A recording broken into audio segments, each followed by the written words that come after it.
E aí, tudo bem? Como tá o seu relacionamento com Deus nessa quarentena? Hoje a gente vai falar um pouco sobre isso, sobre essa crise. Estou aqui com o Lucas. E aí galera, tudo bem? Fui convidado pelo Gui para a gente fazer esse vídeo junto sobre relacionamento com Deus, espero que vocês gostem.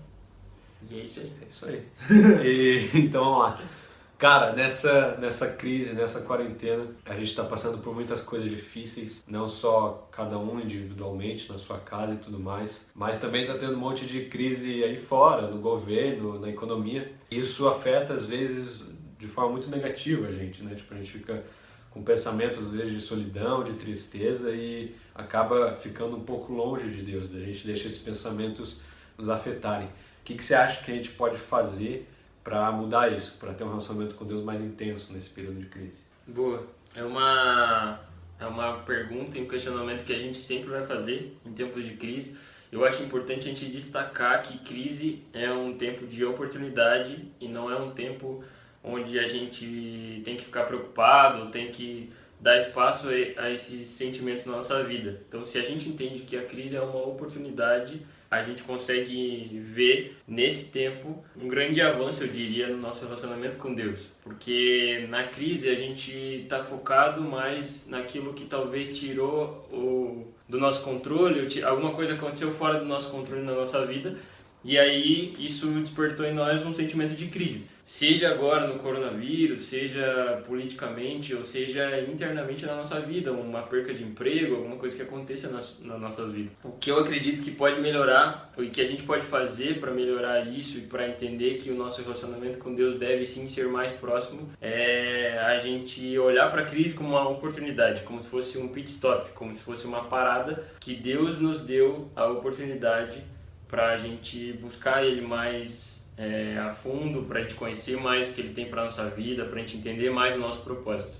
Você falou um pouco de perder o controle, né? Eu acredito que na nossa vida a gente sempre tem esse problema de querer controlar tudo, de estar no meio da tempestade e querer estar lá controlando e deixar tudo em paz de novo. Isso me lembra um pouco do texto da tempestade mesmo, que os discípulos passaram junto com Jesus e eles acordam Jesus desesperados porque estavam com medo, falando: Jesus, ajuda a gente, tá caindo o mundo aqui, a gente vai morrer, a gente está com medo. Ele acorda, vira para eles e fala: homens de pouca fé. Ou seja, na nossa vida a gente não precisa controlar tudo que acontece. A gente precisa ter fé e confiar em Deus de que se Ele nos deu um direcionamento, se Ele nos deu um caminho, é aquilo e a gente precisa ter fé para ir até o fim. É isso aí. Nessa mesma palavra que você disse sobre a tempestade, mas Pedro está junto no barco com os outros discípulos e ele é o único que tem coragem de dizer para Deus, para Jesus no caso, né? Mestre, se for você mesmo que está aí nesse barco, que eu vá andando sobre as águas até o encontro. E aí Jesus fala: então vem. E ele vai, mas o que eu queria destacar nessa palavra para a gente entender um pouco sobre esse tema é que a tempestade, ela não para.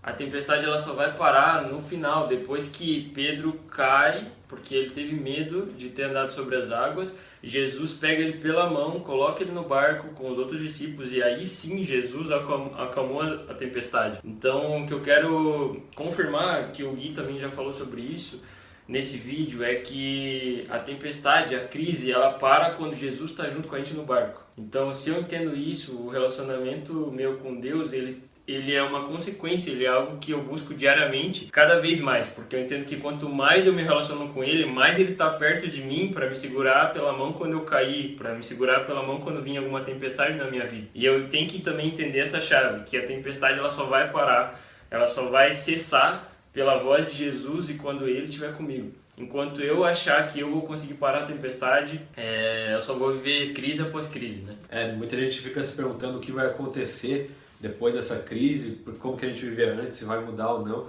que o coronavírus muda.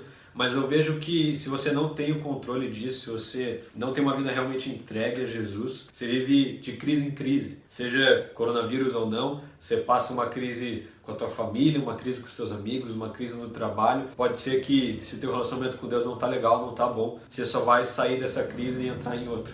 Independente da área acho que esse barulho pega. Independente da área.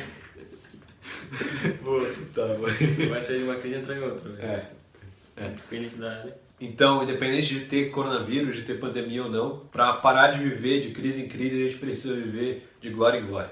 Então, nessa crise, o que acontece? Você briga com os seus pais, briga com a tua família, se você está voltando a cair em pecados que antes você já não caía mais, se você está viciado em videogame ou algumas outras coisas, indo dormir tarde, acordando mais tarde ainda, entenda algo, é porque sua vida está sendo controlada por você e pelas suas emoções. Sim, se a crise é uma oportunidade, entenda que é um tempo para você aprender algo. Quando você passar por alguma crise, seja qual for, seja uma crise pequena, uma crise grande, seja essa crise externa que todo mundo está sendo obrigado a viver junto ao mesmo tempo, entenda isso como uma oportunidade de aprender algo novo, de entender algo novo em Deus. E que você busque viver de glória em glória e não de crise em crise. Isso aí, que a gente possa viver cada dia mais perto de Jesus e entregar todos esses problemas para Ele. Porque quando Jesus está no barco, fica tudo mais tranquilo. É só mudar o foco da tempestade para Jesus que está no barco contigo. Acho que é isso, né? Yeah. Fechou então. Fechou. Falou, mano. É nóis, tamo junto. Até a próxima. Até a próxima. Deus abençoe a sua vida. Falou!